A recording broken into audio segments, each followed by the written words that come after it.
Jadi saya pikir salah juga ketika Ibu Megawati seolah-olah melimpah-timpahkan segala kesalahan itu kepada para caleg. Kasihanlah Bu, para caleg itu udah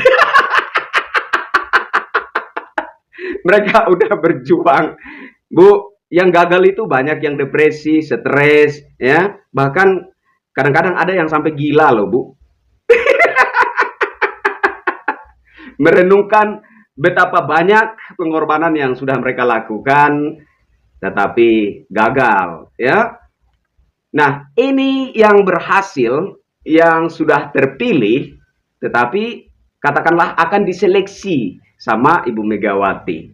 Bagi yang tidak mengkampanyekan Pak Ganjar Pranowo dan Pak Mahfud MD, terancam tidak dilantik menjadi anggota Dewan Perwakilan Rakyat Republik Indonesia untuk duduk manis di kursi empuk ruang ber-AC Gedung DPR RI Senayan, Jakarta. Rakyat Indonesia. Masyarakat kecil belum mengerti makna kemerdekaan. Berkenan di hati Bapak.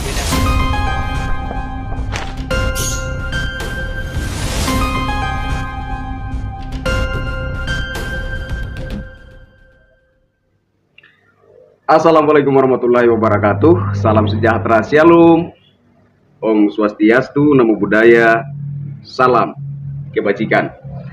Saudara-saudaraku sebangsa setanah air, kali ini saya ingin menanggapi sebuah berita, katanya Ibu Megawati ngancem para caleg PDIP.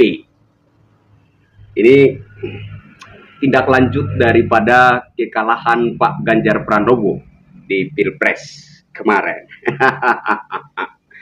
Jadi ceritanya Ibu Megawati akan memanggil para caleg untuk mengecek apakah dalam kampanye mereka di bawah, di lapangan, mereka juga mengkampanyekan Pak Ganjar Pranowo atau tidak.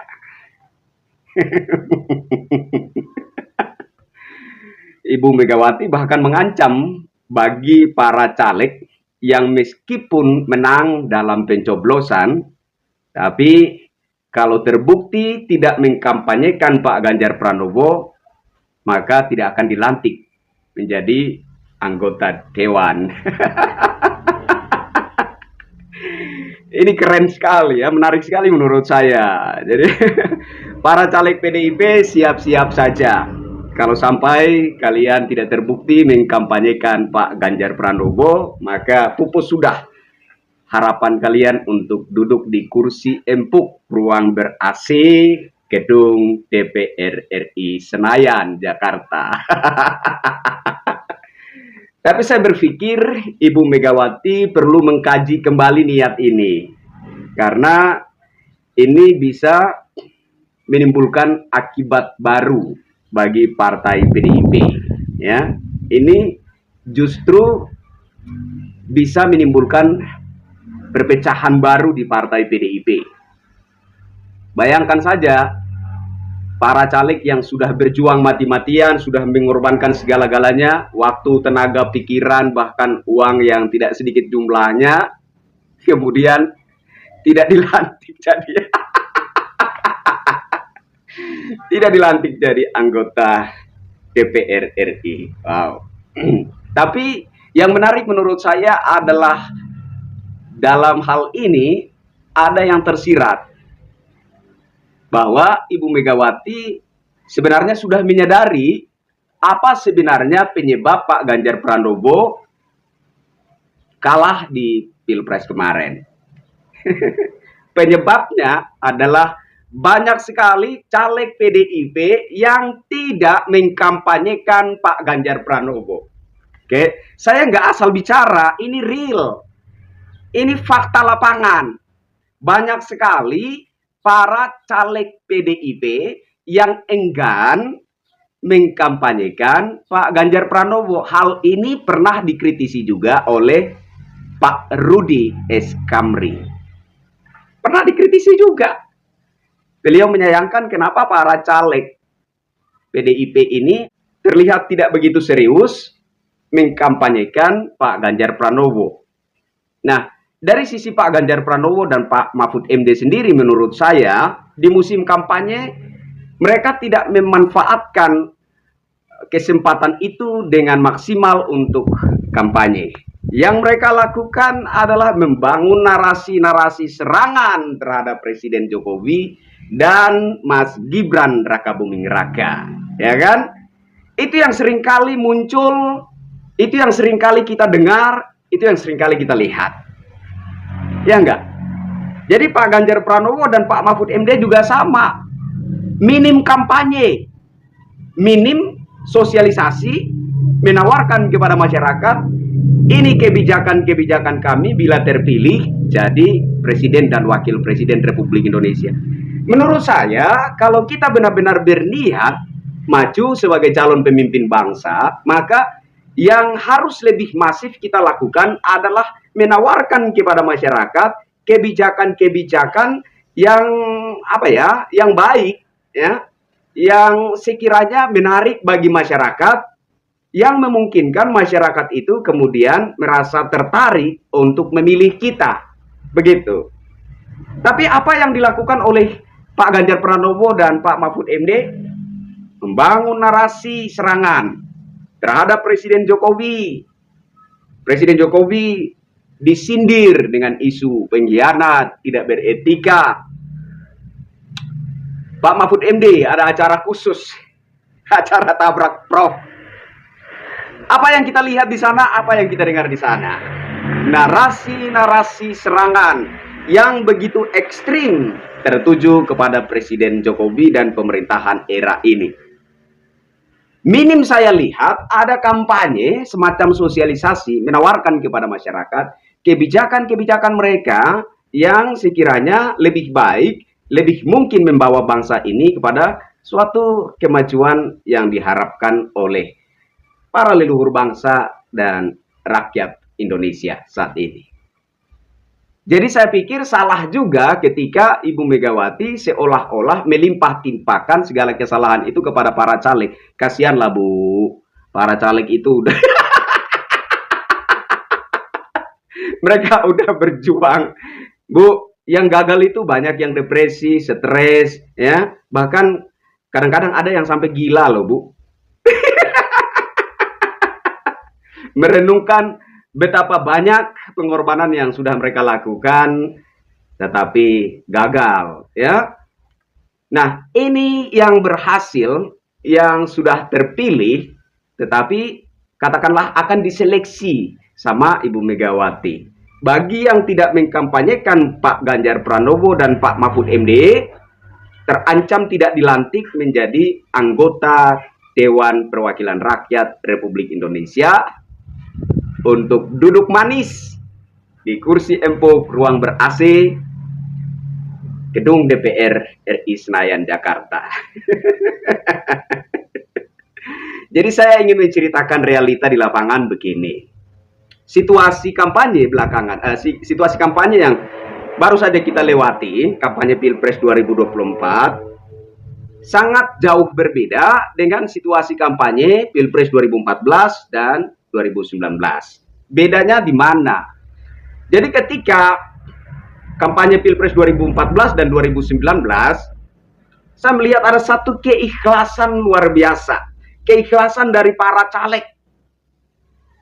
Bahkan ada yang di balihonya, ya, banner-banner mereka yang dipajang di setiap sisi jalan raya, di setiap sudut gang-gang, itu kadang-kadang kita lihat di sana gambar Presiden Jokowi itu lebih besar dari gambar mereka sendiri, foto mereka sendiri. Kenapa? Karena mereka sadari wajah Presiden Jokowi itu laris manis terjual di masyarakat. Jadi saya pikir bukan juga keikhlasan untuk mengkampanyekan Presiden Jokowi, justru memanfaatkan wajah Presiden Jokowi, begitu ya. Bukan ikhlas mengkampanyekan Presiden Jokowi, tetapi memanfaatkan wajah Presiden Jokowi, mengingat bahwa wajah Presiden Jokowi begitu laku terjual di masyarakat. Jadi siapapun yang mengkampanyekan Presiden Jokowi, yang mengkampanyekan Insinyur Haji Joko Widodo, kemungkinan besar potensi besar bakalan terpilih sebagai anggota DPR. Nah, berbeda situasinya dengan saat ini. Para caleg, saya pikir wajar sekali para caleg PDIP itu kemudian merasa enggan untuk mengkampanyekan Pak Ganjar Pranowo. Kenapa? Mereka memahami situasi di masyarakat. Mereka memahami sentimen yang ada di masyarakat. Mereka tahu persis bahwa ada sentimen negatif di masyarakat terhadap Pak Ganjar Pranowo. Mereka memahami ketika Pak Ganjar Pranowo dan Pak Mahfud MD mulai membangun narasi-narasi kritik terhadap Presiden Jokowi, di situ kemudian timbul sentimen negatif masyarakat terhadap Pak Ganjar Pranowo. Banyak memang masyarakat yang diam, tapi diam-diam mematikan menurut saya. Diamnya masyarakat itu kemudian diluapkan di bilik suara Pilpres 2024. Wajar, para caleg ini enggan mengkampanyekan Pak Ganjar Pranowo. Hitung-hitungannya begini ya, kalau saya mengkampanyekan Pak Ganjar Pranowo, sementara situasi di masyarakat jelas ada sentimen negatif terhadap Pak Ganjar Pranowo, kemudian karena ketidaksukaan masyarakat terhadap Pak Ganjar Pranowo, saya ikut menjadi korbannya. Saya juga tidak terpilih gara-gara mengkampanyekan Pak Ganjar Pranowo. Rugi saya dong. Jadi ini ada hitung-hitungan yang sangat wajar. Kenapa para caleg PDIP ini enggan mengkampanyekan Pak Ganjar Pranowo? Saya sudah berkorban banyak. Waktu, tenaga, pikiran, bahkan uang yang tidak sedikit. Lah bagaimana kemudian kalau saya tidak terpilih? Hanya gara-gara mengkampanyekan Pak Ganjar Pranowo. Kira-kira itu hitung-hitungan yang menurut saya sangat wajar. Jadi saran saya buat Ibu Megawati, janganlah tega-tega amat, Bu. Kasihan para caleg PDIP, mereka sudah berkorban banyak, Bu. Kasihan mereka. Nah, kemudian di sisi yang berbeda, di sisi lain, kalau sampai niat Ibu Megawati ini meninjau kembali apakah para caleg ini juga mengkampanyekan Pak Ganjar Pranowo Mahfud MD masyarakat atau tidak. Kemudian banyak di antara para caleg itu yang kedapatan tidak mengkampanyekan Pak Ganjar Pranowo, lalu tidak dilantik. Atau dalam artian digagalkan menjadi anggota DPR RI, harapan mereka menjadi anggota DPR RI kemudian pupus, maka saya pikir ini kemudian akan menimbulkan akibat buruk bagi partai PDIP itu lagi. Jadi partai PDIP terancam bukan hanya kalah di Pilpres 2024, tetapi juga terancam terpecah belah.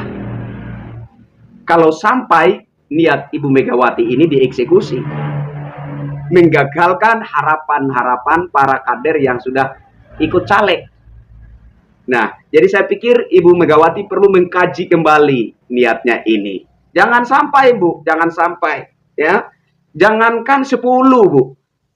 1-2 orang caleg yang digagalkan itu akan menimbulkan dampak luar biasa, dampak negatif terhadap partai PDIP. Jadi, saran saya sebagai masyarakat, sebagai rakyat jelata di sini, Ibu Megawati sebaiknya lebih tenang, ya. Ibu Megawati kan orang tua, ya kan? Tokoh bangsa, ya kan? Anak sang proklamator. Tentu saja punya pemikiran-pemikiran yang lebih dewasa, punya pemikiran-pemikiran yang lebih rasional, punya kebijakan-kebijakan yang lebih adil. Untuk supaya para caleg yang sudah terpilih itu tidak kecewa, lalu kemudian menimbulkan dampak buruk bagi partai PDIP itu sendiri. Saya pikir itu yang ingin saya sampaikan. Bagaimana pendapat saudara-saudara tentang niat Ibu Megawati ini? Silahkan tulis di kolom komentar. Dan buat saudara-saudara yang belum subscribe channel ini, saya mohon untuk subscribe karena konon subscribe itu gratis. Dan itu merupakan wujud apresiasi sebagai penyemangat bagi saya agar lebih bersemangat lagi menyuarakan hal-hal yang terjadi di masyarakat, terjadi di bangsa kita, mengedukasi, mencerahkan masyarakat. Saya pikir seperti itu. Saya Kristianto Yen Oni, sampai ketemu lagi dengan saya di tayangan berikutnya. Wassalamualaikum warahmatullahi wabarakatuh. Salam sejahtera. Shalom. Om Santi Santi, Santi Om, Namo Buddhaya. Salam kebajikan. Salam NKRI.